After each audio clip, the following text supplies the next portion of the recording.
Ever wonder about the hidden story simmering beneath the surface of your favorite comfort foods? Today, we are diving deep into a bowl of history, a soup that fueled sailors, sustained senators, and has a past richer than any stock. Get ready to uncover the surprising origins and enduring legacy of Navy bean soup and its famous cousin, Senator bean soup. So let's dive into a naval cookbook to find some amazing recipes that have been around for generations.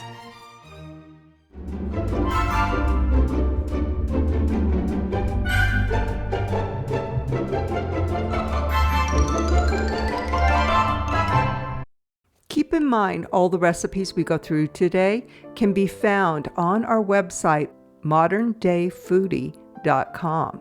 And we'll also put a link to each recipe in the description of this video. When you hear Navy bean soup, what comes to mind? For many, it is a hearty, unassuming dish. But this isn't just any soup. It is a culinary artifact directly linked to the United States Navy.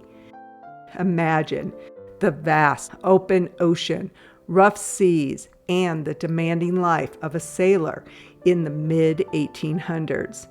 What kind of food could keep them going? Something nutritious, affordable, and easy to store for long voyages. Enter the humble Navy bean. The Navy recognized the incredible value of these small white beans.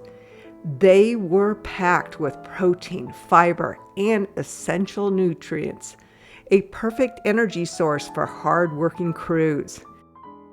It became such a staple that by 1904, an official recipe for bean soup with salt pork was enshrined in the General Mess Manual and Cookbook, the culinary Bible for Navy cooks.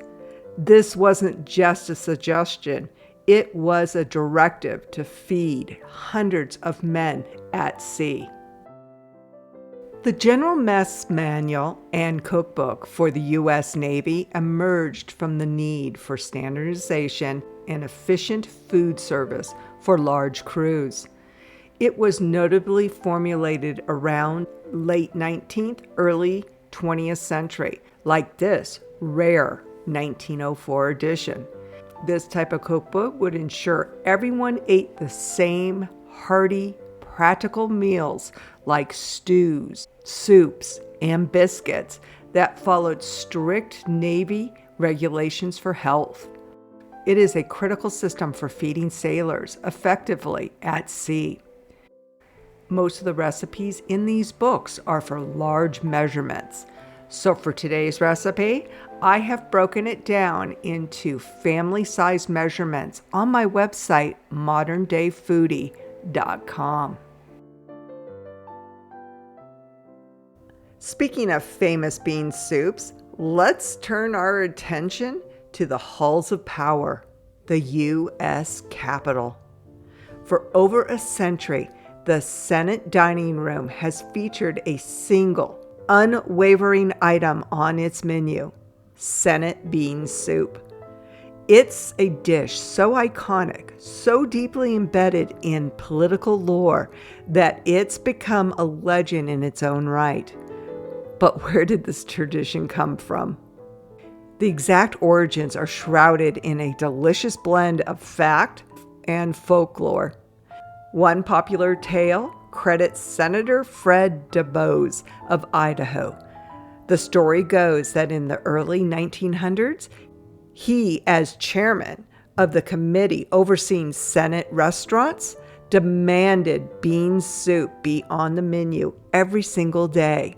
He supposedly gavelled through a resolution to make it so. Can you imagine the passion for bean soup being legislated? Another version attributes its daily presence to Senator Nelson of Minnesota, who in 1903 simply expressed his deep fondness for the soup. Whether by decree or simple preference, the result was the same. Senate bean soup earned its permanent place.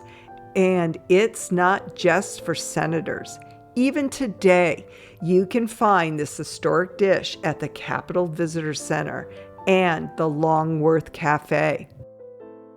There are 2 official recipes for bean soup on the government website, so I have included both of them on moderndayfoodie.com for your enjoyment. So, why this enduring popularity? Beyond the rich history, it is a testament to its simple, comforting goodness. It's affordable, hearty, and satisfying. Qualities that transcend time and status.